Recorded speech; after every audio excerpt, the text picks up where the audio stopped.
Hello बच्चों, आज हम लोग कौन सा चैप्टर पढ़ने वाले हैं?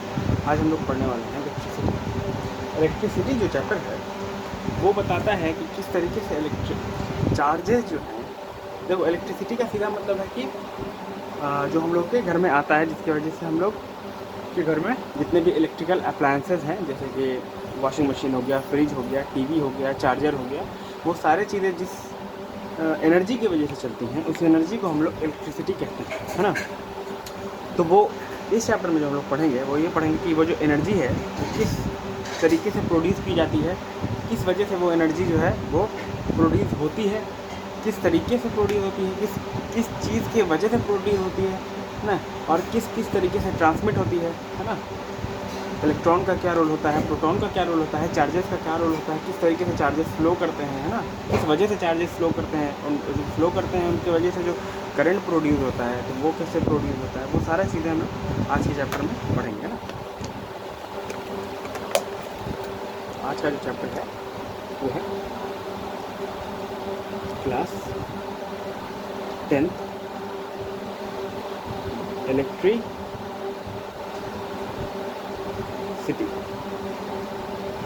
ये है चैप्टर नंबर 12। तो इलेक्ट्रिसिटी और इलेक्ट्रिक करंट पढ़ने से पहले हम लोग जानते हैं और हम लोग समझने की कोशिश करते हैं कि आखिर जो है इलेक्ट्रिसिटी में हम लोग इस चैप्टर में करंट पढ़ेंगे, है ना। तो करंट अगर हम लोग पढ़ेंगे तो करंट जो होता है वो क्या होता है, पहले ये जानते हैं।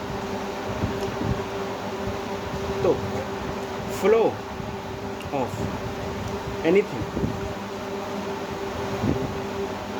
Is called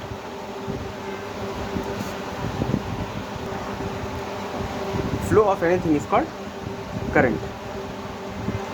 Example, flow of air,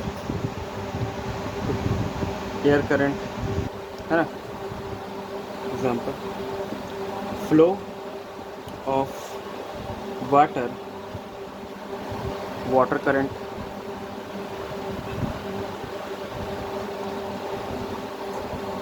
flow of charge, electric current. और जो चार्ज होता है, जो फ्लो करता है, वो इलेक्ट्रॉन होता है। हम लोग जानेंगे अभी कि इलेक्ट्रॉन क्या होता है, किस किस तरह की प्रॉपर्टी शो करता है, इलेक्ट्रॉन का डायमेंशन वगैरह क्या होता है, वेट वगैरह, मास वगैरह क्या होता है, क्यों फ्लो करता है। तो अब देखो, flow of anything is called current. ऐसा नहीं कि हम लोग बचपन से आज तक हम लोग यही सोचते आते हैं कि भाई करंट का मतलब इलेक्ट्रिक करंट, ऐसा नहीं है। Flow of anything is called current. Flow of air ले लो तो भी current, flow of air current, flow of water ले लो water current, flow of charge ले लो इलेक्ट्रिक करंट। मान लो for example flow anything flow, मान लो फॉर एग्जांपल ये एक बॉल है, यहाँ पे हम लोग देखो, इससे हम लोग पोटेंशियल डिफरेंस का भी कंसेप्ट समझेंगे इसी डायग्राम में। ये बॉल है ना, इस बॉल को अगर हम लोग किसी हाइट पे रखते हैं तो ऐसी बात है कि ये बॉल इधर जाएगा। अब ये बॉल इधर जाएगा जब यहाँ के रुकेगा, लेकिन इतना दूर जो ये फ्लो किया है ना, तो ये फ्लो किया, तो इसको हम लोग क्या कह सकते हैं, flow of ball, ball current, ठीक है। तो anything which can flow and which is following is called current, ठीक। तो ये हो गया करंट। तो ये जो हम लोग को जो अंदर स्टेरियोटाइप है बचपन से कि करंट का मतलब इलेक्ट्रिक करंट, ऐसा नहीं है। कोई भी चीज़ जो फ्लो करेगा उसको करंट बोलेंगे हम लोग। अब कोई भी चीज़ फ्लो करता क्यों है ना, कोई भी चीज़ फ्लो का क्या मतलब हुआ, मूव करना, है ना। फ्लो का मतलब मूव करना, ठीक है। तो फ्लो करता क्यों है कोई भी चीज़, तो इसको हम लोग एक एग्जांपल से समझते हैं। उससे पहले हम लोग समझते हैं कि चार्जेस क्या होते हैं, है ना, क्योंकि हम लोगों को इसमें ना एयर करंट पढ़ना है, ना वाटर करंट पढ़ना है, ना बॉल करंट पढ़ना है ना। हम लोग को इसमें क्या पढ़ना है, इलेक्ट्रिक करंट। और electric current is due to the flow of electrons and what, तो समझना होगा तो इलेक्ट्रॉन होता क्या है। तो देखो होता क्या है कि हम मेटल जो होता है, metal is good conductor of electricity, ठीक है। Why? Because of presence of electrons, है ना, नहीं गलत, because of presence of free electrons, ठीक है, ठीक है। अब हम क्या लिखा है कि metal is a good conductor of electricity because of presence of electron. अब अगर सिर्फ इलेक्ट्रॉन लिख दें तो क्या गलती होता है? सिर्फ इलेक्ट्रॉन अगर लिख देंगे तो हम लोग आसपास जितने भी चीज़ें देखते हैं वो सारे के सारे किसी न किसी एलिमेंट के बने हुए हैं, है ना। अब एलिमेंट में मेटल भी आ सकते हैं, नॉन मेटल भी आ सकते हैं। जैसे कि ग्रुप 1 से लेकर पीरियोडिक टेबल में ग्रुप 12 तक सारे मेटल हैं, है ना। और ग्रुप 13 जैसे शुरू होता है तो उसमें काफ़ी सारे नॉन मेटल्स आते हैं, जैसे क्लोरीन हो गए, है ना, कार्बन हो गया, जैसे आपको क्लोरीन हो गया, कार्बन हो गया, फ्लोरीन हो गया, सिलिकॉन हो गया, ये सारे चीज़ क्या है, ये सारे नॉन मेटल हैं। अब ऐसा तो नहीं कि नॉन मेटल में इलेक्ट्रॉन्स नहीं होंगे, जबकि लेकिन इलेक्ट्रॉन होने के बावजूद वो जो नॉन मेटल होते हैं वो बैड कंडक्टर ऑफ इलेक्ट्रिसिटी होते हैं। क्यों? क्योंकि उनके पास फ्री इलेक्ट्रॉन नहीं है। इसीलिए यहाँ पे मैंने नहीं लिखा कि metal is a good conductor of electricity because of presence of electron, not electron के प्रेजेंस और एब्सेंस ये नहीं बताता है कि कोई चीज़ अच्छा कंडक्टर है या बुरा। फ्री इलेक्ट्रॉन्स कितना है ये। अब फॉर एग्जांपल इसके एग्जांपल हो गए आपको कॉपर, है ना। ये तो बहुत ही कॉमन सा एग्जांपल है कि हम लोग के जितने भी सारे तार होते हैं, जैसे कि अभी मैं माइक का यूज़ कर रहा होता तो इसके अंदर भी कॉपर ही होगा, है ना। मेजॉरिटी 9, अगर आप मुँह उठा के देखो और जितने भी आपको वायर मिलेंगे उनके अंदर जो जितने भी चीज़ें होंगी, जितने भी जो भी मेटल होगा उसके अंदर वो कॉपर ही मिलता रहता है ना। कॉपर भी यूज़ कर सकते, कोई भी मेटल, है ना। आपको एलुमिनियम ले लो, है ना। मेटल देखो, मेटल की एक और प्रॉपर्टी हम लोग पढ़ाते हैं ना, मेटल नॉन मेटल में। अभी तो मैंने नहीं पढ़ा है मेटल नॉन मेटल, लेकिन हम पढ़ेंगे कि मेटल की एक प्रॉपर्टी होती है जिसको हम लोग कहते हैं डक्टिलिटी। डक्टिलिटी का मतलब ये हुआ कि metal can be drawn into thin wires, है ना। उसको खींच के वायर में, है ना, मेलेबिलिटी होता है कि मेटल को थिन शीट्स में हम लोग कन्वर्ट कर सकते हैं। मेटल चमकता है, मेटल सोनोरस होता है, तो मेटल के काफ़ी सारे प्रॉपर्टीज होते हैं जिसके और उस प्रॉपर्टीज़ के हिसाब से उनको यूज़ किया जाता है, उस मेटल को ये किस तरीके से हम लोग यूज़ कर रहे हैं ना।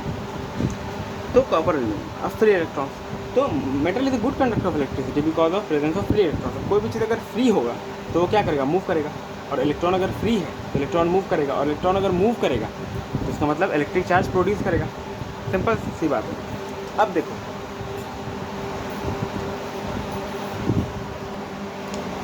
हाँ, तो अब हम लोग जानेंगे कि कोई भी एलिमेंट होता है ना, जैसे कि फॉर एग्जांपल कॉपर ही ले लेते हैं, है ना। तो कॉपर का जो एटॉमिक नंबर होता है वो होता है 29, है ना। मतलब क्या है इस कहने का कि 29 इलेक्ट्रॉन्स हैं एंड 29 प्रोटॉन्स, है ना। ठीक है, तो अब 29 इलेक्ट्रॉन्स हैं, 29 प्रोटॉन्स हैं एंड न्यूट्रॉन भी होंगे। ठीक है, अब देखो होगा क्या, इसको मिटाते हैं। तो हम लोग पहले जानते हैं इलेक्ट्रॉन क्या होता है, इसका कितना मास होता है, कितना उसके अंदर चार्ज होता है ना। तो अब एक इलेक्ट्रॉन में देखो, सबसे पहले हम लिखते हैं इलेक्ट्रॉन, ठीक है। देन इसका लिखते हैं हम लोग इलेक्ट्रॉन, लिखते हैं सबसे पहले इलेक्ट्रॉन, देन प्रोटॉन, हिला लगा, भूकंप आया, नहीं भूकंप नहीं है, प्रोटॉन एंड देन न्यूट्रॉन। ठीक है, अब हम लोग बचपन से जानते हैं कि 9 से पढ़ते आ रहे हैं, 8 से पढ़ते आ रहे हैं कि इलेक्ट्रॉन पे नेगेटिव चार्ज होता है, प्रोटॉन पे पॉजिटिव चार्ज होता है, और न्यूट्रॉन न्यूट्रल होता है, मतलब ना पॉजिटिव होता है ना नेगेटिव होता है। ठीक है, तो एक सेकंड में let me fill the marker. हो गया, भर लिया। चलिए, तो सबसे पहले हम लोग देखेंगे इन तीनों पे चार्ज कितना होता है और इन तीनों का मास कितना होता है। ठीक है, अब देखो, अबे यार कहाँ पर लिखे, एक सेकंड लीजिए, चार्ज कितना होता है इन लोगों पे और मास। तो ये जो है ये एक इंट्रोडक्टरी वीडियो है, इसमें हम लोग सारे वो चीज़ जानेंगे जो कि आगे हम लोग को चैप्टर में ज़रूरत पड़ेगा इस चीज़ की। ठीक है, तो इलेक्ट्रॉन है, इलेक्ट्रॉन पे कितना चार्ज होता है, इलेक्ट्रॉन पे चार्ज होता है 1.6 × 10⁻⁻19 कूलम। ठीक है ना, प्रोटॉन पे भी 1.6 × 10⁻⁻19 कूलम, और इसको होता है 0 चार्ज। अब देखो फ़र्क क्या होता है, अब बोलोगे सर इसमें भी सेम चार्ज है, इसमें भी सेम चार्ज है, फ़र्क क्या दोनों में? फ़र्क ये है कि इलेक्ट्रॉन पे नेगेटिव होता है ये वाली, और ये पॉजिटिव होता है। दैट इज़ वाई हम लोग इलेक्ट्रॉन जब बनाते हैं तो एक नेगेटिव चार्ज ऊपर देते हैं। ठीक है, तो इलेक्ट्रॉन नेगेटिव चार्ज होता है। देखो ऐसा नहीं है कि -1.6 × 10⁻⁻19 कूलम है, नहीं। ये देखो मैग्नीट्यूड वाइज अगर पूछेगा कि अगर मान लो फॉर एग्जांपल पूछता है कि चार्ज ऑन इलेक्ट्रॉन, चार्ज को हम लोग क्यू से डिनोट करते हैं, हम लोग सब देखेंगे आगे। तो charge on electron is equal to charge on proton होता है, बस नेगेटिव साइन इसलिए है क्योंकि देखो ऐसा कोई ज़रूरी नहीं, मतलब हम लोग ये माना है, हम लोग ये इस तरीके का हम लोग क्या किया है, हम लोग इस तरीके से अज्यूम किया है कि अगर इलेक्ट्रॉन को नेगेटिव लेना है पॉजिटिव, क्योंकि नेचर दोनों का अलग है ना, नेचर अलग है क्योंकि दोनों एक दूसरे को अट्रैक्ट करते हैं, तो एक को नेगेटिव ले लिया, एक को पॉजिटिव ले लिया, यही ना मतलब कर सकते हैं हम लोग, नेगेटिव पॉजिटिव ले सकते हैं ना, एक को ब्लैक ले लिया, एक को वाइट ले लिया, है ना, ब्लैक 1.3। तो ऐसा नहीं कि इलेक्ट्रॉन का जो मैग्नीट्यूड है, मतलब इलेक्ट्रॉन का जो चार्ज का मैग्नीट्यूड है वो कम नहीं है इससे, नेगेटिव का मतलब ये नहीं हुआ, ये नहीं कि -10 और +10 वाला मामला है यहाँ, नहीं, ये चार्ज दोनों पे सेम है, दोनों चार्ज का मैग्नीट्यूड सेम है, लेकिन सिर्फ साइन का डिफरेंस है क्योंकि दोनों नेचर में एक अलग है। तो ये जो नेगेटिव और पॉजिटिव साइन है ये इनका मैग्नीट्यूड बताने के लिए नहीं, नेचर बताने के लिए कि ये नेगेटिव चार्ज है तो ये पॉजिटिव चार्ज, ये छोटा छोटा सा बात नहीं पता हो तो बताते हैं टीचर लोग आजकल, तो ये बताना ज़रूरी है। तो हो गया।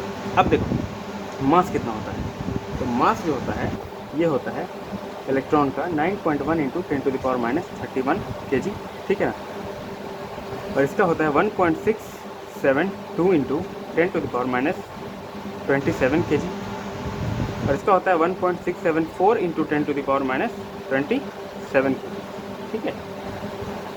ये मास हो गया इलेक्ट्रॉन प्रोटॉन न्यूट्रॉन। अब अगर ध्यान से देखो, अब यहाँ पे आएगा वो चीज़ कि माइनस है तो कम वैल्यू है ना, यहाँ नहीं था माइनस है तो कम वैल्यू, ये माइनस प्लस सिर्फ नेचर बताने के लिए कि इलेक्ट्रॉन पे सेम चार्ज है इलेक्ट्रॉन प्रोटॉन पे, लेकिन इस इलेक्ट्रॉन का नेचर उल्टा है एज कम्पेयर टू प्रोटॉन, ठीक है, इसलिए नेगेटिव पॉजिटिव ले लिया। यहाँ लेकिन माइनस का मतलब है, अब देखो निगेटिव में कोई वैल्यू बड़ा है तो रियल में वो वैल्यू क्या है, छोटा है ना, हम पूछते हैं मान लीजिए कि -100 है और ये 10 है, कौन बड़ा है, तो ये बड़ा है क्योंकि नेगेटिव में नीचे की तरफ है ना, हम लोग जब नंबर सिस्टम पढ़ते हैं तो 0 है ना, इस साइड जाते हैं तो नेगेटिव वैल्यू आता है और इस साइड जाते हैं तो पॉजिटिव वैल्यू आता है ना, ठीक है। तो ये हो गया। तो अगर ध्यान से देखें तो ये मास, अगर हम लोग मास का ऑर्डर देखें तो मास ऑफ न्यूट्रॉन सबसे ज़्यादा है ना, 1 देखो ऑलमोस्ट यहाँ तक सेम है दोनों, प्रोटॉन 1.67, न्यूट्रॉन भी 1.67, लेकिन 2 और 2 देखो तो बताते हैं मास of proton almost mass of neutron के बराबर होता है ना, और मास ऑफ इलेक्ट्रॉन सबसे कम होता है, मास ऑफ इलेक्ट्रॉन सबसे कम होता है, ठीक है।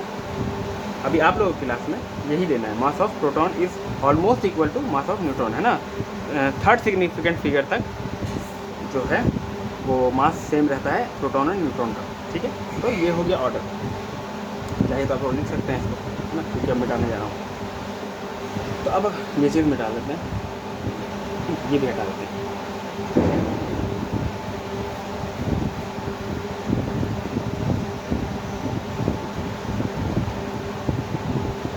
क्या पढ़ा हमने, mass of electron, mass of proton and mass of neutron, इसको हम लोग चाहें तो ऑलमोस्ट इक्वल भी लिख सकते हैं।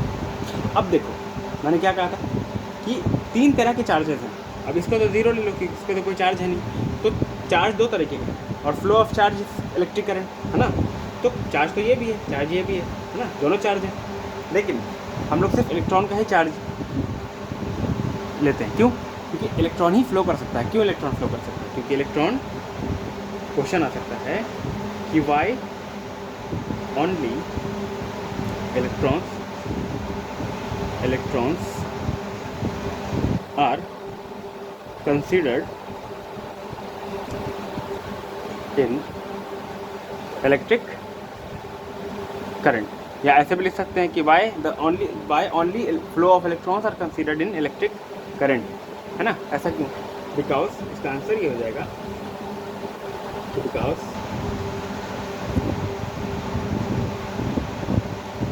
इलेक्ट्रॉन इज, ये आपको वैल्यू नहीं याद करना, 1831 times lighter as compared to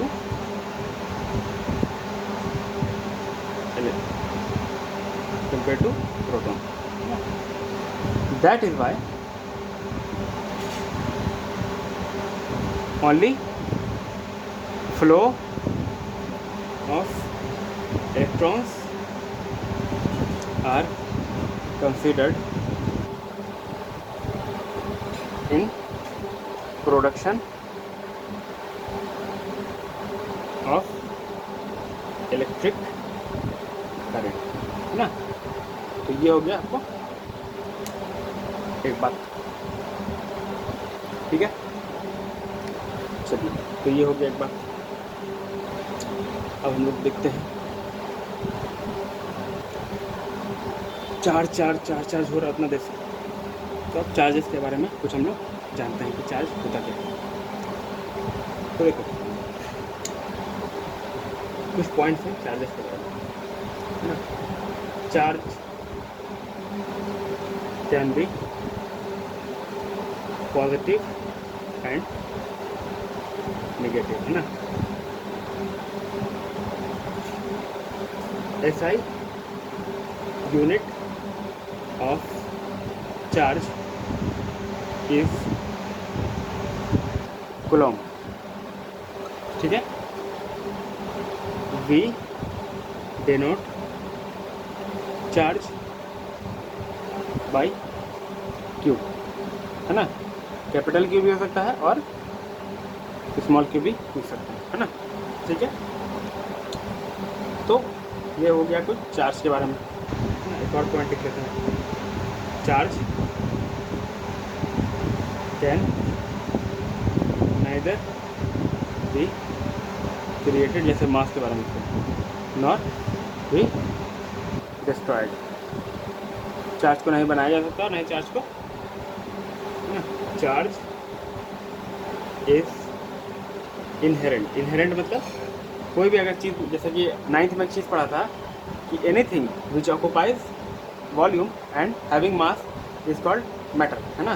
तो कोई भी चीज़ जिसमें जिसमें जो ऑक्यूपाई करे वॉल्यूम, जैसे ये है ना, ये कुछ वॉल्यूम ऑक्यूपाई कर रहा है ना, ये कुछ वॉल्यूम ऑक्यूपाई कर रहा है और इसके अंदर मास है, तो वो मैटर हो गया। तो ये इनकम्प्लीट स्टेटमेंट था। Anything which have mass and charge and occupies volume is matter, है ना। तो charge is a inherent property of matter, ठीक है। चार्ज ऑन इलेक्ट्रॉन इज 1.6 × 10⁻⁻19, क्या लिखेंगे यहाँ, कूलम, है ना। ऐसा ही यूनिट क्या होता है, जैसे आप अगर किसी किराने की दुकान में जाते हो तो चावल अगर आपको लेना है, मान लो 1 kg चावल लेना है, तो आप क्या बोलते हो, एक चावल दे दो? नहीं, एक तो बहुत कुछ हो सकता है, 1 ग्राम, है ना, 1 kg, है ना, 1 क्विंटल, है ना। इस तरीके से ऐसा नहीं, आपको बताना। तो ये जो kg बोला, ग्राम बोला, क्विंटल बोला, ये क्या है, यूनिट है। तो यूनिट बताना पड़ता है कि किस चीज़ के बारे में हम लोग, है ना, ठीक है। ये हो गया आपको चार्ज के बारे में कुछ बातें। तो मिटाते हैं और एक बार हम लोग क्या पढ़ते हैं, NCERT क्या बोलता है।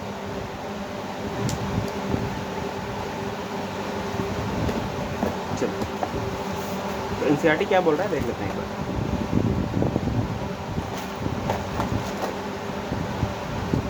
देखिए, वी आर फैमिलियर, हाँ यहाँ से पढ़ते हैं। Electricity has an important place in modern society, है ना, क्योंकि हम लोगों को बहुत सारे इलेक्ट्रिकल अप्लायंस हैं। इलेक्ट्रिसिटी के बिना कहाँ गुजारा है आजकल, ना मोबाइल चार्ज हो सकेगा, ना कैमरा चार्ज। आज ये जो वीडियो रिकॉर्ड हो रहा है, ये किसके वजह से हो रहा है, इलेक्ट्रिसिटी की वजह से हो रहा है। मैंने मोबाइल ऊपर लगाया हुआ है तो मोबाइल चार्ज करना पड़ा होगा, है ना।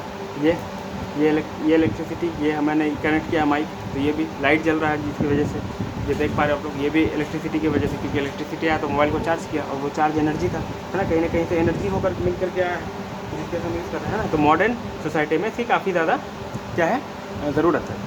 इन a controllable and convenient form of energy for a variety of usages in home, school, hospital, industries and so on, है ना। व्हाट कंस्टिट्यूट इलेक्ट्रिसिटी, इलेक्ट्रिसिटी क्या कंस्टिट्यूट करता है, how does inflow of electric current, है ना, electric circuit में current किस तरीके से फ्लो करता है, ठीक है। What are the factor that control और regulate the current through the electric circuit, है ना। हम लोग आगे पढ़ेंगे, पोटेंशियल हो गया, पोटेंशियल डिफरेंस हो गया, रेजिस्टेंस हो गया, ये इलेक्ट्रिक करंट को और इलेक्ट्रिक करंट को क्या करते हैं, कंट्रोल करते हैं, रेगुलेट करते हैं। In this chapter we shall attempt to answer such question, है ना। We shall also discuss the heating effect of electric current and its application, है ना। एक छोटा सा अगर हम लोग एग्जाम्पल देखें तो आयरन क्या होता है, heating effect of electric current show करता है। कैसे, आयरन को जो हम लोग लगाते हैं तो क्या होता है, वो हीट हो जाता है, जिसके हम लोग कपड़ों को आयरन कर लेते हैं। बल्ब के अंदर जो फिलामेंट होता है ना, एक बल्ब अगर हम लोग देखें तो बल्ब जो होता है वो कुछ इस तरीके का होता है और इसके ऊपर एक इस तरीके का फिलामेंट लगा रहता है। ये फिलामेंट टंगस्टन का होता है, जो कि इलेक्ट्रिसिटी का बहुत ही बैड कंडक्टर होता है, जिसकी वजह से हीट जो है वो, और मेल्टिंग पॉइंट काफ़ी हाई होता है तो हीट हो जाता है, हीट की वजह से लाल हो जाता है, जिसकी वजह से हम लोग लाइट को ऑब्जर्व कर पाते हैं, ठीक है। अब इलेक्ट्रिक करंट है सर्किट। अब सर्किट क्या होता है, देखो पहले हम लोग ये पढ़ लेते हैं, फिर इसका पूरा हम लोग सारा समझ जाएंगे कि ये बोलना क्या चाहता है, ठीक है। We are familiar with air current, है ना, जो मैंने पढ़ा दिया था शुरू में आप लोगों की, जो भी चीज़ फ्लो करेगा वो करंट है। एयर अगर फ्लो कर रहा है तो एयर करंट, वाटर अगर फ्लो कर रहा है तो वाटर करंट, है ना। तो we are familiar with air current and water current. We know that flowing water constitute water current in rivers. Similarly if the electric charge flows through a conductor, for example through a metallic wire like copper हो गया, aluminium हो गया, किसी भी चीज़ का wire, we say that there is an electric current in the conductor. In a torch, we know that the cell or a battery, when placed in a proper order, provide flow of charges or an electric current through the torch bulb glow, है ना। ये हम लोग जब पढ़ेंगे potential difference का, किस तरीके से पोटेंशियल डिफरेंस क्रिएट करता है एक एनर्जी कंसंट्रेशन, एक तरफ ज़्यादा होता है एक तरफ कम होता है, किस तरीके से पोटेंशियल जो है वो इलेक्ट्रिक चार्जेस को फ्लो करवाता है, और फ्लो करवाने के बाद इस तरह से करंट जो इलेक्ट्रिक करंट प्रोड्यूस होता है ना, ये हम लोग सब डिटेल में पढ़ेंगे। In a torch we know that the cell और बैटरी, है ना, अगर हम लोग अच्छे a switch makes a conducting link, और हाँ we have also seen that a torch gives light only when it switch on, है ना। What does the switch do? A switch makes a conducting link between the cell and the bulb. A continuous and closed path of an electric current is called an electric circuit. तो ये क्या आ गया? ये continuous and close path. पूछ देता है कि electric circuit क्या है, तो continuous and close path of an electric current is an electric circuit. देखो कंटिन्यूस तो होना ज़रूरी है ना। मान लो अगर वाटर भी फ्लो कर रहा है कहीं पे, अगर यहाँ पे कंटिन्यूस नहीं है, यहाँ पे एक हम लोग बैरियर लगा देते हैं जैसे डैम वगैरह में, तो क्या होगा, वाटर यहाँ पे एक्यूमुलेट होने लगेगा, और यहाँ तक तो रहेगा वाटर करंट, लेकिन यहाँ आते ही क्या होगा, वॉल से टकराएगा और इलेक्ट्रिक करंट मतलब वाटर करंट क्या होगा, खत्म हो जाएगा। तो एक कंटिन्यूस पाथ होना चाहिए और एक क्लोज पाथ भी होना चाहिए, क्योंकि हम लोग को यहाँ पे अब ज़्यादा ज़रूरी नहीं कि वाटर के लिए या वाटर करंट के लिए या विंड करंट के लिए हम लोग को क्लोज पाथ चाहिए, लेकिन करंट दौड़ाने के लिए हम लोग को क्लोज पाथ चाहिए होता है। ये हम लोग बताएं क्यों होता है, ये कंसेप्चुअल हम लोग चीज़ें सीखेंगे आगे। Now if the circuit is broken anywhere और the switch off the turn is off, तो स्विच जब ऑफ होता है तो क्या होता है, वही सर्किट टूट जाता है, डिसकंटिन्यूस होता है, जिसकी वजह से इलेक्ट्रॉन जो है वो एक तरफ से दूसरी तरफ नहीं जा पाता। हम लोग अभी बना करके देखेंगे। The current stop flowing and the bulb does not glow. अब देखो how do we express electric current? Electric current is expressed by the amount of charge flowing through a particular area in unit time. In other words, the rate of flow of electric charges in circuit using metallic wire. Electron constitute the flow of charges, है ना, electron ही constitute करता है flow of charge. How electrons were not known at the time, sorry कहाँ गया, in circuit metallic wire. However, electrons were not known at the time when the phenomenon of electricity was first observed, है ना। ज़रूरी electron खोजा नहीं गया था, लेकिन ये पता था लोगों को कि कुछ ना कुछ ऐसा वायर के अंदर होता है जिसकी वजह से इलेक्ट्रिक करंट प्रोड्यूस होता है। So electric current was considered to be the flow of positive charges and the direction of flow of positive charge was taken to be direction of electric current. ये सारा चीज़ हम लोग अभी detail में पढ़ेंगे, एक ही चीज़ में समझा देंगे। Conventionally, in an electric circuit, the direction of electric current is taken in opposite in the direction of flow of electric charge. अब देखो सबसे पहले हम लोग देखते हैं कि करंट क्या होता है, ठीक है। तो हम लोग पढ़ चुके हैं कि flow of charge is called current, नहीं, flow of charge is called current होता है, लेकिन करंट को हम लोग रेट भी नापते हैं। हम लोग रेट ऑफ करंट, हम लोग इस चैप्टर में रेट ऑफ करंट देखेंगे। रेट ऑफ करंट क्या होता है ना, सिर्फ करंट से मतलब नहीं, हम लोग को रेट से भी मतलब है। रेट का मतलब हुआ कि कितने स्पीड से चार्ज जो है वो फ्लो हो रहा है। फॉर एग्जाम्पल ये एक वायर है ना, एक वायर है, इसका छोटा सा एक कट सेक्शन हम लोग लेते हैं वायर का, ठीक है। ये एक वायर है, ये है वायर का मान लीजिए लेंथ, ठीक है। ये है वायर का एरिया, ठीक। चलिए अब ये वायर है, वायर किसका होगा, मेटालिक वायर होगा, क्योंकि हम लोग को इलेक्ट्रिक करंट प्रोड्यूस करना है। इसके अंदर क्या होंगे, फ्री इलेक्ट्रॉन्स होंगे, इस तरीके से फ्री इलेक्ट्रॉन्स होंगे।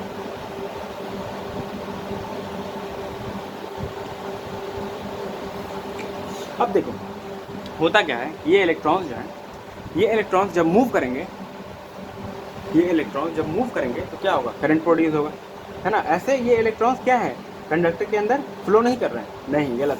इलेक्ट्रॉन कंडक्टर के अंदर हमेशा फ्लो करते रहते हैं, चाहे कोई भी पोटेंशियल डिफरेंस नहीं हो। देखो ये समझने से पहले एक बार हम लोग पोटेंशियल डिफरेंस समझ लेते हैं। पोटेंशियल डिफरेंस क्या होता है, पोटेंशियल क्यों ज़रूरी होता है करंट को किसी भी चीज़ को दबाने के लिए। चलो ये हम लोग ईजी सा एग्जांपल से समझते हैं। 9th क्लास में work power energy of laws of motion में हम लोग एक इंक्लाइन प्लेन पढ़ा। ये क्या है, ये है इंक्लाइन प्लेन, ठीक है। छोड़ो सब भूल जाओ वर्क पावर एनर्जी और लॉज ऑफ मोशन। एक बात कॉमन सेंस से बताओ कि अगर यहाँ पे एक बॉल रखेंगे, ठीक है ना, ये कुछ हाइट है मान लो, है ना, ये कुछ हाइट है ना, इस बॉल का क्या होगा, कुछ मास होगा। अगर यहाँ पे एक बॉल रखेंगे तो बॉल कहाँ जाएगा, नीचे जाएगा या ऊपर जाएगा? कॉमन सेंस की बात है, पागल भी बता देगा कि बॉल जो है वो नीचे आएगा, ठीक है ना। क्यों बॉल नीचे क्यों आ रहा है, ठीक है ना। अब दूसरा केस लेते हैं, अगर फॉर एग्जांपल ये हॉरिजॉन्टल हम लोग ले लिया है, ये जो पट्टा है इसके बीच में कुछ नहीं लगाया और ये हॉरिजॉन्टल यहाँ पे बॉल रखा है। अब ये बॉल फ्लो करेगा? क्यों नहीं करेगा भाई, मास तो अभी भी है, बॉल में मास तो अभी भी है, क्यों नहीं फ्लो कर रहा है? क्यों नहीं फ्लो कर रहा है? यही है कॉन्सेप्ट पोटेंशियल डिफरेंस का। देखो हम लोग एक चीज़ पढ़ा था लॉज ऑफ मोशन में कि पोटेंशियल एनर्जी जो होता है किसी हाइट पे ड्यू टू ग्रेविटी वो होता है क्या, mgh, जिसको हम लोग ये से डिनोट करते हैं, है ना, होता है ना mgh। अरे देखो ये क्या है, ये पोटेंशियल एनर्जी है ना। वर्क डन हम लोग पढ़ा था, वर्क पावर एनर्जी में क्या होता है, फोर्स इनटू डिस्प्लेसमेंट। हम लोग ये बॉल तो पहले यहाँ होगा, इसको उठा के हम लोग यहाँ पे लेके होंगे ना, ऐसे अपने तो चला नहीं गया होगा, है ना। तो हम लोग क्या किया, एक फोर्स लगाया, किसके अगेंस्ट, ग्रेविटी के अगेंस्ट, है ना। तो ग्रेविटेशनल फोर्स के अगेंस्ट एक फोर्स लगाया और एक हाइट तक लेकर के, मतलब डिस्प्लेसमेंट हुआ बॉल का, है ना, यहाँ से यहाँ तक कुछ डिस्प्लेसमेंट हुआ बॉल का, है ना। तो फोर्स कौन सा लगा, mg, और डिस्प्लेसमेंट क्या हुआ, h। तो mg, और जो हम लोग डिस्प्लेस किया, और हम लोग क्या पढ़ा था, एनर्जी कंजर्वेशन में हम लोग पढ़ा था कि work done by gravitational force is change into potential energy, है ना। जो भी हम लोग वर्क करते हैं ऊपर जाने के बाद, जैसे फॉर एग्जांपल इजीली समझते हैं एक चीज़ को, हम लोग ये मान लो मार्कर है, ठीक है ना, इस मार्कर को यहाँ पे रखा हम लोग, ठीक है। अभी ये कहीं नहीं जा रहा, यहाँ जहाँ पर है वहीं पे। अब इस मार्कर को उठा करके हम यहाँ ले आए, क्या हुआ, इस मार्कर को जब हम उठा करके एक हाइट पे लेकर के आए, इस तरीके से एक हाइट पे लेकर के आए, है ना, तो क्या हुआ, इसके अंदर हम इसके ऊपर एक वर्क किया, है ना, काम किया ना कुछ, इसको उठा करके ऊपर तक लेकर के आए तो कुछ वर्क किया। वर्क क्या होता है, इसके ग्रेविटी के अगेंस्ट इस पे नीचे कितना फोर्स लग रहा है, इस पर mg लग रहा है ना। तो उसके mg के अपोजिट एक सेम mg का फोर्स हम लगाया, जिसकी वजह से ये ओवरकम कर पाया mg को और ऊपर आ गया, है ना। तो फोर्स कितना हुआ, mg, और कुछ हाइट डिस्प्लेस किया हम इसको, तो mgh, force into displacement, force mg और h, और ये पोटेंशियल एनर्जी जमा हो गया। पोटेंशियल क्या होता है, ताकत। अब हम इसको छोड़ेंगे तो देखो ये नीचे चला जाएगा, है ना। क्यों किया नीचे, क्योंकि यहाँ पे इसके यहाँ पे क्या है, यहाँ पे u इसका है mgh, है ना। यहाँ पे u क्या होगा, mg तो होगा, mg यहाँ पे भी लगेगा जब बॉल अगर यहाँ पे होता, लेकिन h नहीं है तो u 0। अब देखो यहाँ पे क्या है पोटेंशियल, u फाइनल क्या है, सॉरी u इनिशियल, अगर हम लोग ले बॉल यहाँ से छोड़े तो यहाँ से लेंगे mgh, और u फाइनल क्या होता है, ये क्या हो गया 0, है ना। ये है u इनिशियल और ये है क्या, u फाइनल, ठीक है। अब हम लोग अगर हम लोग चेंज इन पोटेंशियल एनर्जी निकालें, चेंज इन पोटेंशियल एनर्जी क्या होता है, किसी भी चीज़ का चेंज क्या करते हैं, फाइनल में से इनिशियल को घटा देते हैं ना। चेंज का मतलब क्या हुआ, फाइनल में से इनिशियल को घटा देते। फॉर एग्जांपल तुम्हारे पास 50 रुपये था, ठीक है ना, 50 रुपये और दे दिया मैंने, तो 100 रुपये हो गया तुम्हारे पास। तो तुम्हारे पास p कितना पैसा था इनिशियली 50, फाइनली कितना 100। तो अगर हम पूछें कि चेंज कितना हुआ तुम्हारे में, तो p फाइनल मतलब 100 माइनस 50 कर दो, कितना आ गया 50, उतना ही दिया था मामा ने ना। तो ये चेंज हो गया। तो चेंज अगर निकालेंगे हम लोग तो क्या होगा, चेंज निकालेंगे मतलब डिफरेंस निकालेंगे, है ना। डिफरेंस भी तो वो यही हुआ कि ये भी u है, ये भी u है, ये भी u है ना, लेकिन डिफरेंस है दोनों के बीच। किस चीज़ का डिफरेंस है, पोटेंशियल का डिफरेंस है। तो यही तो पोटेंशियल डिफरेंस हुआ। तो हम लोग पोटेंशियल डिफरेंस, u फाइनल कितना है mgh है, और u इनिशियल कितना है 0 है। तो पोटेंशियल डिफरेंस कितना हो गया 0। अब कहीं भी अगर पोटेंशियल डिफरेंस होगा तो चीज़ फ्लो करेगी, है ना। ये चीज़ नीचे जाएगी ये बॉल, तो क्या होगा, नीचे गया, जैसे ही अगर नीचे गया बॉल तो क्या होगा, ये बॉल फ्लो करने लगेगी। उसी तरीके से जब हम लोग एक पोटेंशियल डिफरेंस क्रिएट करते हैं थ्रू बैटरी, तो क्या होता है, चार्जेस फ्लो करने लगते हैं from higher potential to lower potential, और उसी पोटेंशियल की वजह से चार्ज फ्लो करता है, और उसी चार्ज की वजह से करंट प्रोड्यूस होता है, ठीक है। अब देखो फॉर एग्जांपल इस यहाँ पे भी ये एक बॉल है, ठीक है ना, ये इस तरीके से ये सेम हाइट पे ले आते हैं। अब बॉल फ्लो करेगा नहीं, क्यों, यहाँ पे भी u mgh, अब क्योंकि यहाँ पे भी हाइट आ गया है तो यह u इनिशियल भी u फाइनल भी mgh, ठीक है। अब चेंज इन पोटेंशियल एनर्जी निकालते हैं, u final minus u initial करेंगे, u final minus u initial, है ना। u फाइनल कितना है mgh, u इनिशियल कितना है mgh, change in potential energy मतलब पोटेंशियल डिफरेंस 0, है ना। अब 0 पोटेंशियल डिफरेंस है तो ना इधर कोई पोटेंशियल ज़्यादा है ना इधर ज़्यादा है, तो चीज़ें कम से ज़्यादा कम की तरफ नहीं फ्लो करेंगी, तो चीज़ें फ्लो करना बंद कर देंगी, है ना। चलो, तो ये तो हो गया क्या, पोटेंशियल डिफरेंस, है ना। इसी तरीके से अगर वाटर भी हम लोग किसी इंक्लाइन पे रखते हैं तो ही वाटर नीचे आता है ना। अगर किसी हॉरिजॉन्टल सरफेस पे वाटर रखा हुआ है तो वो फ्लो नहीं करता है, ठीक है। अब देखो, तो ये तो हो गया पोटेंशियल डिफरेंस का कंसेप्ट कि पोटेंशियल डिफरेंस क्या होता है, किस वजह से क्रिएट करता है पोटेंशियल डिफरेंस करंट को, है ना। तो ये तो हो गया पोटेंशियल डिफरेंस का मतलब। अब देखो करंट, अब हम लोग देखते हैं कि करंट क्या होता है। अब ये बनाते हैं ना, इसके अंदर क्या होंगे, इलेक्ट्रॉन्स होंगे। ये एरिया है ना, ये क्या है, ये लेंथ है इसका, ये हो गया आपको एरिया, ठीक।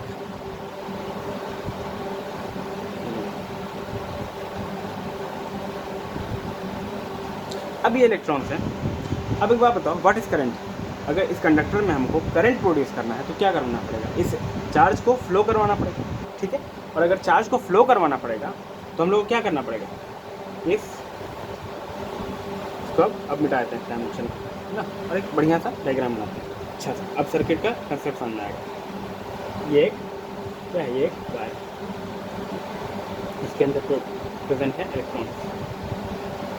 अभी जब तक ये वायर है, जब तक कि ये वायर किसी सर्किट में या किसी पोटेंशियल डिफरेंस से कनेक्टेड नहीं है, तब तक ये वायर में कोई करंट नहीं होगा, है ना। छुएंगे जाके कोई करंट हम लोग को लगने वाला नहीं है। क्यों, क्योंकि कोई चार्ज फ्लो नहीं हो रहा है। अब चार्ज क्यों नहीं फ्लो हो रहा है, क्योंकि हम लोग किसी भी तरह का पोटेंशियल डिफरेंस इस तरह का नहीं दिया है कि चार्ज जो है वो ज़्यादा से कम की तरफ बढ़ पाए, है ना। तो अगर हम लोग को इसमें करंट प्रोड्यूस करवाना है तो सबसे पहले क्या करना पड़ेगा कि हम लोग को चार्ज को फ्लो करवाना पड़ेगा, because the flow of charge is called current, है ना। सबसे पहले क्या करेंगे, हम लोग एक चार्ज को फ्लो करवाएंगे। किसी भी चीज़ को फ्लो करवाने के लिए क्या करना पड़ता है, एक पोटेंशियल डिफरेंस देना पड़ता है। अभी हम लोग बॉल को किस तरीके से फ्लो करवाया था, एक पार्ट को उठा करके, एक एंड को उठा के हाइट पे ले गया था, एक एंड को उठा करके नीचे रखा था, तो बॉल जो है यहाँ पे mgs, यहाँ पे 0, तो बॉल यहाँ से यहाँ फ्लो कर जाता है। तो अब हम लोग बैटरी लगाते हैं ना। बैटरी अगर ध्यान से देखो तो जो बैटरी लगती है टॉर्च पे या किसी भी चीज़ में, रिमोट वगैरह में, तो वो इस तरीके का होता है ना बैटरी। ये टर्म पॉजिटिव होता है और ये जो एंड होता है, ये एंड पॉजिटिव और ये एंड नेगेटिव। नेगेटिव का क्या मतलब, कम, और इसका क्या मतलब, पॉजिटिव का ज़्यादा। अब देखो ये कम ये ज़्यादा, है ना, ये कम और ये ज़्यादा, क्या, पोटेंशियल। अब एक बात बताओ, ये कम ये ज़्यादा पोटेंशियल, चार्ज कहाँ से कहाँ मूव करेगा। अगर यहाँ पे इलेक्ट्रॉन है तो ये यहाँ मूव करेगा, है ना, ठीक है। हमेशा याद रखिए। चलो अब लगा के सर्किट बना करके देख लेते हैं। इस तरीके से हम लोग शो करते हैं किसको, बैटरी। बड़ा वाला जो डंडा होता है उसको हम लोग पॉजिटिव बोल देते हैं, इसको निगेटिव। अब एक बात बताओ, ये जो इलेक्ट्रॉन है ये किधर मूव करेगा, इलेक्ट्रॉन इधर मूव करेगा या इधर मूव करेगा, इलेक्ट्रॉन किधर मूव करेगा। तो इलेक्ट्रॉन जो है वो कम से ज़्यादा की तरफ। एक सेकंड, क्या बोल रहे हैं,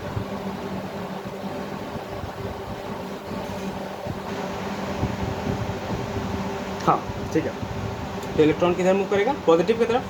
इलेक्ट्रॉन पर क्या नेगेटिव चार्ज है, इस पर क्या है, पॉजिटिव चार्ज है, तो इलेक्ट्रॉन पॉजिटिव की तरफ, है ना, मूव करेगा। फिर यहाँ पे आ जाएगा इलेक्ट्रॉन घूमते घूमते नेगेटिव के पास आएगा। अब ये ज़्यादा है और ये कम, है ना। बीच में देखो, ये जो है बीच में ना, ये बीच में स्पेस नहीं है, ये क्लोज ही मानेंगे। चलो ऐसा बनाते हैं, ठीक है, क्लोज ही मानेंगे। अब इलेक्ट्रॉन यहाँ पे आया और यहाँ पे क्या है, इलेक्ट्रॉन के पास पोटेंशियल एनर्जी, है ना। ये जो पोटेंशियल होता है ये Q/V होता है। ये पोटेंशियल जो एनर्जी होता है ये Q/V होता है। ये हम लोग पढ़ेंगे आगे, Q/V, जब हम लोग पोटेंशियल का फॉर्मूला पढ़ेंगे। तो ये इलेक्ट्रॉन किधर जाएगा, आगे जाएगा, आगे जाएगा, है ना। फिर इसमें घुसेगा, फिर यहाँ से आएगा, फिर आगे जाएगा, है ना। अब यहाँ पे इसकी जगह पे हम लोग अब ले लेते हैं एक बल्ब, ठीक है, बल्ब, ठीक है। क्या होगा, पूरे में इलेक्ट्रॉन अब घूमता रहेगा। और यहाँ पे एक स्विच भी बना लेते हैं, है ना। ये एक ऐसा स्विच बना लेते हैं हम लोग किसी और करंट, जैसे स्विच को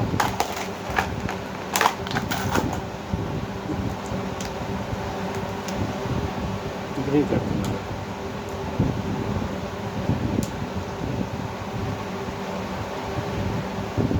ये स्विच हो गया, है ना।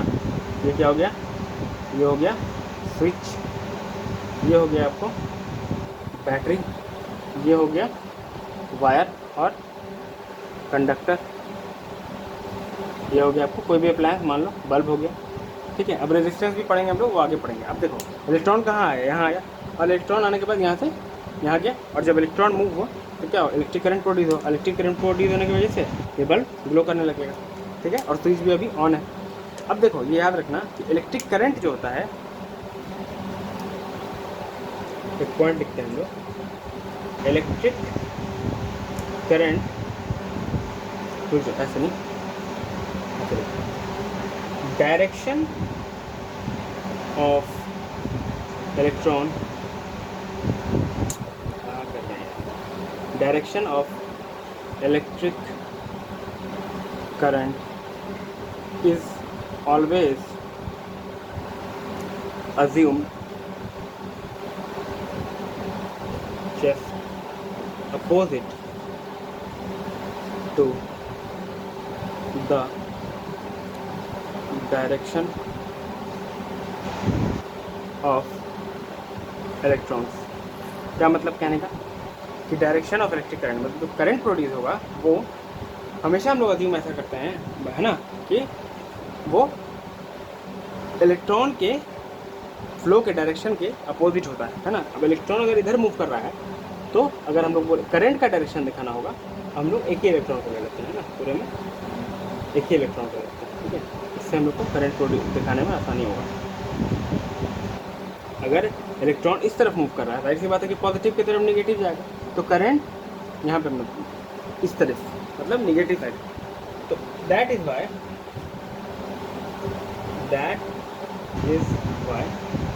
एनसीईआरटी पे एक लाइन में था कि flow of positive charge, sorry, जब इलेक्ट्रॉन का डिस्कवरी नहीं हुआ था तो हम लोग ये मानते थे कि पॉजिटिव चार्ज करंट, हम लोग पॉजिटिव चार्ज को लेते थे, है ना, flow of positive charge is current, है ना, क्योंकि ये नेगेटिव साइड जा रहा है, नेगेटिव पॉजिटिव के साथ जा रहा है और ये नेगेटिव की तरफ अट्रैक्ट हो रहा है, तो नेगेटिव की तरफ कौन अट्रैक्ट होता है? पॉजिटिव। तो पॉजिटिव का फ्लो हम लोग करंट बताते हैं। This is that is the reason when electrons are not discovered,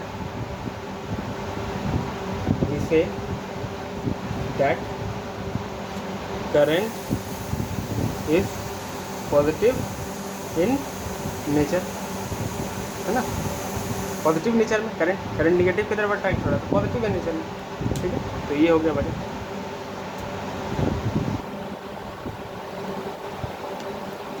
तो देखो ये क्लोज पाथ है कि नहीं, ठीक है, पोटेंशियल डिफरेंस भी लगा हुआ है जिसकी वजह से क्या हो रहा है, चार्ज फ्लो कर रहा है कम से ज़्यादा की तरफ। अब एक मिसकंसेप्शन रहता है कि बैटरी इलेक्ट्रॉन देता है, नहीं, देखो बैटरी इलेक्ट्रॉन नहीं देता है। इलेक्ट्रॉन देखो हम लोग क्या पढ़ा था कि metal is a good conductor of electricity because of presence of free electron, मतलब इलेक्ट्रॉन। तो इलेक्ट्रॉन जो है वो कंडक्टर के अंदर ही होता है। ये बैटरी जो है सिर्फ एनर्जी देता है इलेक्ट्रॉन को। यहाँ पे क्या होता है, यहाँ पे इलेक्ट्रॉन आया तो ये पॉजिटिव चार्ज है, इसके पास काफ़ी एनर्जी है in the form of qv, potential energy. ये इलेक्ट्रॉन को दे देता है। इलेक्ट्रॉन कैसा होता है, इलेक्ट्रॉन जो है वो चार्ज को एक्सेप्ट भी कर सकता है और चार्ज को हटा भी सकता है ना। जब हम लोग किसी अप्लायंस को, जैसे कि फॉर एग्जांपल हम लोग को कुछ घर में हलवा बनाना है जैसे, या है ना, कुछ भी चीज़ करता है तो हम लोग क्या करते हैं, हम लोग लकड़ी का बर्तन नहीं लेते हैं, है ना। लकड़ी का बर्तन आज तक नहीं देखे होगे। हमेशा बर्तन किसका रहता है, जैसे कढ़ाई वगैरह हो गया, कुकर वगैरह, मेटल का होता है। क्यों? क्योंकि मेटल के अंदर क्या होता है, फ्री इलेक्ट्रॉन।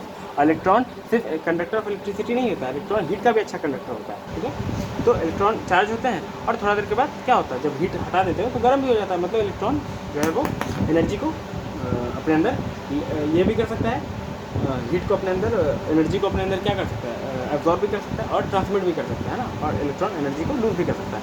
तो यहाँ पर जब आता है इलेक्ट्रॉन तो क्या होता है, एनर्जी बढ़ जाती है और ये इलेक्ट्रॉन मूव करते करते करते करते करते करते करते करते करते करते इसको बल्ब चमका देता है और फिर इसके पास आता है। अब इतना दूर जब चला है तो जाहिर सी बात है कि बीच में काफ़ी सारे रेजिस्टेंस से भी सामना करना पड़ा हुआ है, जिसको रेजिस्टेंस को हम लोग आगे पढ़ेंगे भी कि रेजिस्टेंस क्या होता है, रेजिस्टेंस की यूनिट वगैरह क्या होता है, रेजिस्टेंस क्या करता है ना। तो क्या होगा, इलेक्ट्रॉन मूव करेगा और सारा एनर्जी अपना लूज कर देगा। फिर इसके पास आएगा, बोलेगा दे दो हमको एनर्जी, है ना, बोलेगा लाओ भीख में हमको एनर्जी दो। ये इसको भीख में एनर्जी दे देगा। फिर यहाँ से जाएगा जगह जगह जगह जगह जगह, फिर यहाँ करके क्या होगा, फिर एनर्जी लूज, फिर बोलेगा दे दो एनर्जी, फिर यहाँ से यहाँ तक जाएगा, यहाँ से। तो इसी तरीके से एक इलेक्ट्रॉन फ्लो करता रहता है और करंट फ्लो करता रहता है। तो एक चीज़ देखे होगे कि जब हम लोग किसी भी चीज़ में बैटरी वगैरह लगाते हैं तो क्या होता है, बैटरी कुछ दिन बाद बैटरी ख़त्म हो जाता है। क्यों? क्योंकि इसका जो एनर्जी है ये बार बार यूज़ कर रहा है, करते करते करते करते क्या होता है, खास अमाउंट ऑफ टाइम के बाद एनर्जी जो है वो ख़त्म हो जाती है बैटरी की और वो पोटेंशियल डिफरेंस क्रिएट नहीं कर पाता, जिसकी वजह से जो फ्लो है वो रुक जाता है इलेक्ट्रॉन का, क्योंकि इलेक्ट्रॉन के पास एनर्जी ही नहीं है। क्यों नहीं एनर्जी है भाई? बैटरी से एनर्जी खत्म हो गया, तो अब इलेक्ट्रॉन कहाँ से एनर्जी लेगा? अब इलेक्ट्रॉन के पास एनर्जी नहीं, तो इलेक्ट्रॉन फ्लो भी नहीं कर सकेगा। अब इलेक्ट्रॉन फ्लो नहीं कर रहा है तो करंट भी प्रोड्यूस नहीं होगा, और जब करंट प्रोड्यूस नहीं होता है तो हम लोग कहते हैं कि बैटरी खत्म हो गई। अब करंट कर रहे हैं थोड़े समय, तो क्या होता है? करंट इज नथिंग, हम लोग एग्जाम्पल लिखें, current is flow of charge per unit time in, है ना, ये भी लिख देते हैं, फ्रॉम पार्टिकुलर एरिया इस, है ना, एरिया मतलब ये कहने का, ये अगर एक कंडक्टर है, ठीक है ना, तो अगर बीच में हम लोग ये काफ़ी सारे ये एरिया से मिल करके बना होगा, है ना, ये इस तरीके से। अब यहाँ से इस गिवन एरिया से कितने करंट फ्लो हो रहे हैं पर यूनिट टाइम, मतलब एक टाइम में, है ना, किसी एक टाइम में जो हम लोग फ्रेम लिया है, इस एरिया से कितने चार्जेस, कितने इलेक्ट्रॉन पास हो रहे हैं, वही करंट का हम लोग को रेट बताता है ना। तो अब करंट का अगर हम लोग फॉर्मूला देखें तो क्या होगा? I is equals to current is equals to flow of charge per unit time, ठीक है। ये हो गया करंट का क्या फॉर्मूला। करंट को हम लोग किससे डिनोट करते हैं? आई से। जैसे हम लोग चार्ज को क्यू से डिनोट करते हैं। क्यू क्या हो गया? क्यू हो गया आपको चार्ज, है ना, और टाइम हो गया आपको क्यू, तो टाइम हो गया। अब एक बात बताओ, ऐसा यूनिट चार्ज का क्या होता है? कूलम होता है, बताया था पहले, और इसका सेकंड होता है। तो कूलम पर सेकंड को हम लोग एम्पेयर कह देते हैं, ठीक है। कूलम पर सेकंड क्या हो गया भाई? कूलम पर सेकंड हो गया आपको एम्पेयर, ठीक है ना। एंड्रे मैरी एम्पेयर नाम के एक साइंटिस्ट थे जिन्होंने करंट को डिस्कवर किया था, तो जिसकी वजह से उनका नाम पे हम लोग ऐसा यूनिट लग गया चार्ज का, इस करंट का। तो हो गया कूलम पर सेकंड, क्या हो गया? Coulomb per second equals to ampere, ठीक है। कूलम पर सेकंड क्या हो गया आपको? एम्पेयर हो गया। अब यहाँ से अगर तुम चाहो तो I equals to Q by T है, तो हम लोग Q equals to I T भी ले सकते हैं। तो ये भी एक फार्मूला होता है, Q equals to I T, I equals to Q by T. ये दो फार्मूला यहाँ से आ गया, है ना।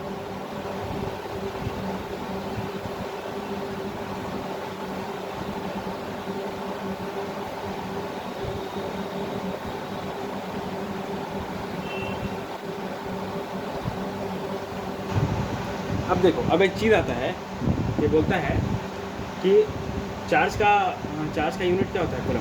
तो बोलता है कि एक कूलम चार्ज पे कितना, एक कूलम चार्ज पे कितना सारा इलेक्ट्रॉन होता है। मतलब एक कूलम, चार्ज क्या है? इलेक्ट्रॉन ही तो चार्ज है। तो एक कूलम अगर हम लोग चार्ज बोलते हैं तो उस पर कितना इलेक्ट्रॉन होता है? तो ये निकालने का तरीका है कि 1 electron is equals to 1.6 into 10⁻⁻19 coulomb. अगर एक इलेक्ट्रॉन पे इतना कूलम चार्ज है तो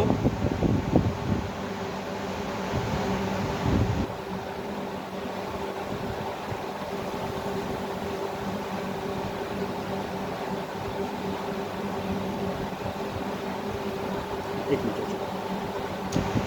हाँ, 1 इलेक्ट्रॉन पे 1.6 इंटू 10⁻⁻19 कूलम चार्ज, या ऐसे भी लिख सकते हैं हम लोग 1.6 into 10⁻⁻19 coulomb is equal to 1 electron, है ना।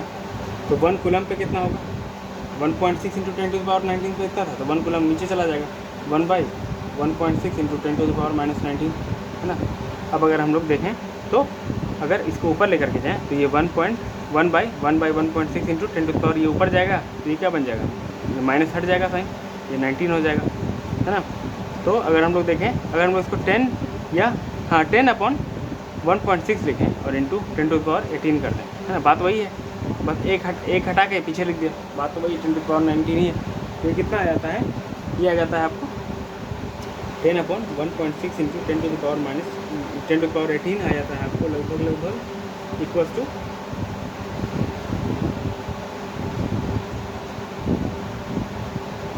6 6 इंटू 10⁻18। अब ये कैसे आता है देखिएगा,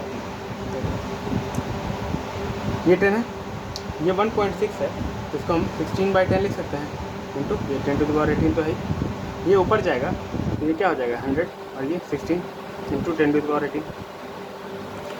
16 इंटू 6 कितना होता है 96 होता है, तो इसीलिए बोल रहे हैं कि ऑलमोस्ट क्या हो जाएगा, ऑलमोस्ट 6 इंटू 10⁻18। तो यहाँ अगर लिख सकते हैं कि 1 coulomb of charge contain 6 into 10⁻18 electrons. एक कूलम चार्ज पे, एक कूलम चार्ज में कितना इलेक्ट्रॉन होता है 1.6 इंटू 10⁻18, 6.6 इंटू 10⁻18 इलेक्ट्रॉन अगर फ्लो करेगा एक सेकंड में, तो कहते हैं हम लोग कि एक कूलम चार्ज वो प्रोड्यूस हो रहा है। तो 1 कूलम चार्ज को किस तरीके से हम लोग देख सकते हैं, 1 कूलम चार्ज को हम लोग किस तरीके से देख सकते हैं, तो 1 coulomb charge Q equals to क्या था, Q equals to I into T था ना, I equals to Q by T था। तो when 1 ampere of current is produced in 1 second, it means 1 coulomb of charge or 6 into 10⁻18 electrons moves or flows from the circuit in 1 second, है ना। 1 into 1 करेंगे तो क्या आएगा 1 आएगा, है ना। तो ये 1, ये भी 1, तो when 1 ampere of current is produced in 1 second, it means 1 coulomb of charge और 6 into 10⁻18 electrons move flows from the circuit in 1 second. तो ये हो गया 1 कूलम चार्ज का, 1 कूलम चार्ज का क्या हो गया। अब लोग पढ़ते हैं कि अब 1 एम्पेयर को अगर हम लोग को दिखाना तो 1 एम्पेयर कितना, तो करंट क्या होता है, करंट होता है Q बाई T। तो when 1 coulomb of charge flows in 1 second, तो इक्वल टू क्या होगा 1 एम्पेयर। तो 1 कूलम चार्ज को अगर 1 कूलम चार्ज अगर 1 सेकेंड में रिड्यूस हो तो क्या कह देंगे हम लोग 1 कूलम। अब करंट इस तरीके से भी आ सकता है आपको, अगर फॉर एग्जांपल ये माइक्रो एम्पेयर है तो इसका वैल्यू होता है मान लीजिए 1 माइक्रो एम्पेयर है, या इसको हम लोग ऐसे 1 mA भी लिख सकते हैं। तो इसका वैल्यू, इसका मतलब होता है 10⁻³ एम्पेयर, ठीक है। और अगर 1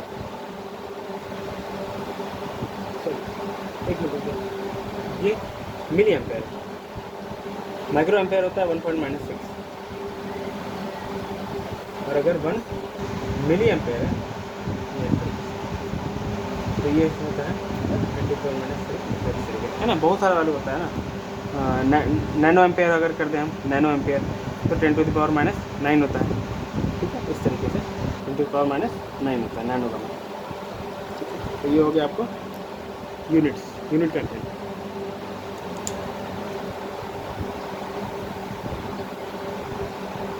अब हम लोग देखेंगे कि करंट को हम लोग मापते कैसे हैं, तो करंट को मेज़र किस तरीके से किया जाता है और कैसे हम लोग करंट को यूज़ करते हैं। अब तो किसी इसमें अगर किसी एक क्वेश्चन कर लेते हैं, ठीक है ना, एक क्वेश्चन कर लेते हैं, उसके बाद हम लोग आगे बढ़ेंगे, ठीक है।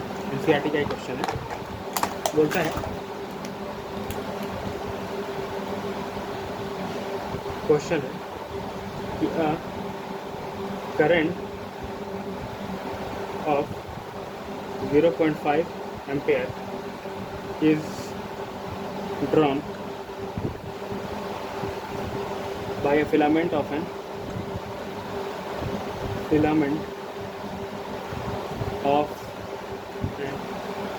bulb for 10 minutes। तो बोलता है found find the amount of charge that flows through the circuit.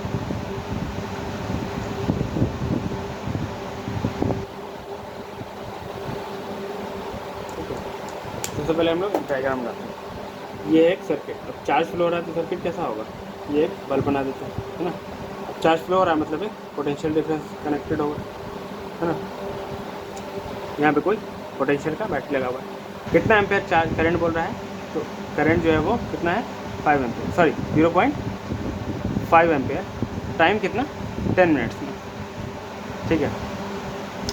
तो पूछ रहा है कि क्यू कितना होगा। तो वीडियो को पॉज कीजिए और ट्राई कीजिए। ये हो गया स्विच, वीडियो को पॉज कीजिए और ट्राई कीजिए। कर लिए ट्राई, चलिए बनाते हैं।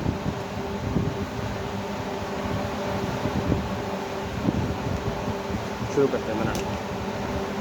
आई इज इक्वल टू होता है क्यू बाई टी। हम लोग को क्या बोल रहा है कि चार्ज क्या होता है, तो क्यू होता है। सबसे पहले जब भी न्यूमेरिकल्स है, सबसे पहले क्या करो, जो भी इंफॉर्मेशन दिया हुआ है वो लिख दो। ये 0.5 एम्पेयर दिया हुआ है, टाइम कितना दिया हुआ है 10 मिनट्स। इससे आसानी होता है। क्यू कितना होता है पूछना है। तो देखो, जब ये हम लोग सारा फिजिकल क्वांटिटी लिख लेते हैं तो इससे ये हम लोग को समझ में आ जाता है कि किस फार्मूला में बैठा के लिखेगा। तो आई भी है, क्यू भी, टी भी है। क्यू पूछ रहा है तो Q is equal to I is equal to Q by T होता है। तो simply Q is equal to I T कर देंगे। अब देखो होता क्या यहाँ पे गड़बड़, यहाँ पे बच्चे क्या करते हैं कि क्यू निकालते टाइम आई तो ठीक लिखते हैं 0.5 और टाइम को सीधा 10 लिख देते हैं। उनका आंसर होता है 5 एम्पेयर और उसका हो जाता है गलत। क्यों? क्योंकि आई जो है वो ऐसा यूनिट में दिया हुआ है, एम्पेयर में दिया हुआ है, ठीक है।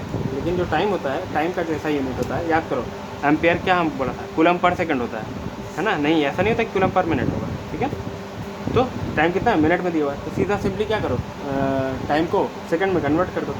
तो एक सेकंड में कितना, एक मिनट में कितना सेकंड होता है 60 होता है, तो 10 मिनट में कितना सेकंड होगा 600 सेकंड हो गया simply. Q equals to 600 into 0.5, 600 into 0.5 को हम लोग 1.2 भी लिख सकते, 1/2 भी लिख सकते हैं, हाफ हो कितना आ जाएगा, आ जाएगा 300 कूलम आ गया आंसर। ये क्वेश्चन हो गया, ठीक है। तो ये हो गया आपका क्वेश्चन। तो अब कुछ चीज़ें हम लोग लिख लेते हैं, इंपॉर्टेंट पॉइंट एनसीईआरटी का ही, ठीक है ना। Current can be measured by a instrument